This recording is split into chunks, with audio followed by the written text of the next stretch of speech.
सोहणे हुसैन जे सूरन जो हथ याद ज़मानो या विसरी वई।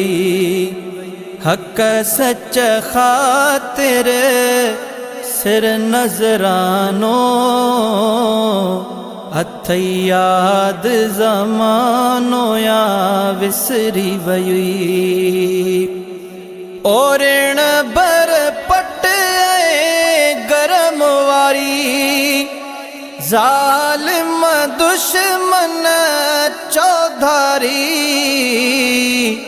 पोइ बि इश्क जो नारे मस्तानो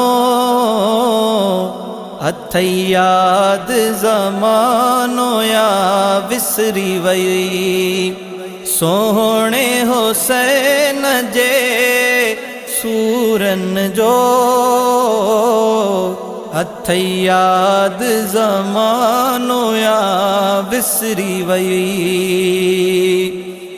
ओञ बुख प्यासो पेरे प्यादो अकबर घोट सो शहजादो। रत मेरे टल रत मेरे टल नौजवानो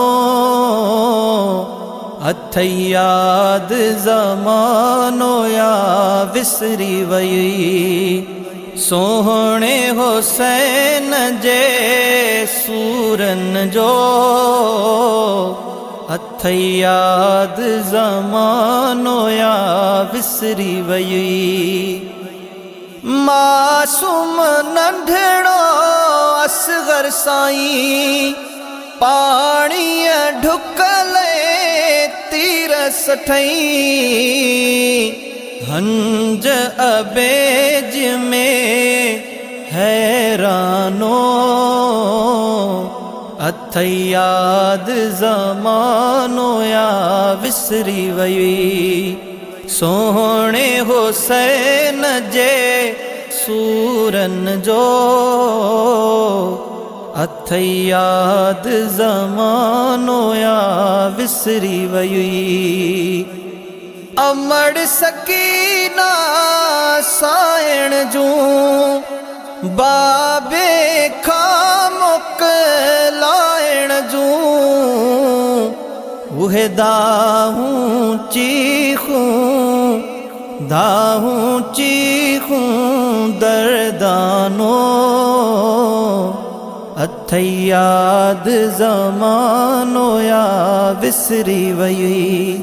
सोहणे हुसैन जे सूरन जो हथ याद ज़मानो या विसरी वई।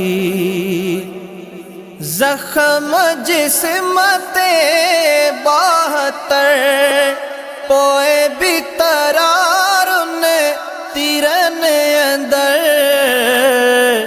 उहो सजदो हुसैन जो सजदो हुसैन जो सजदो हुसैन जो शाहानो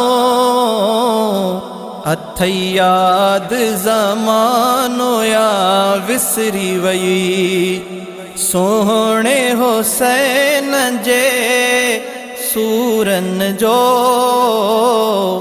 हथ याद ज़मानो या विसरी वई। ए हज़रत हुसैन इमाम सचा ही मंज़ूर मिस्किन थई साम मिठा। तुंहिंजे दर जो पोरियत ऐं बानो सोहणा सजण सदा याद हुजई। सोहणे हुसैन जे सूरन जो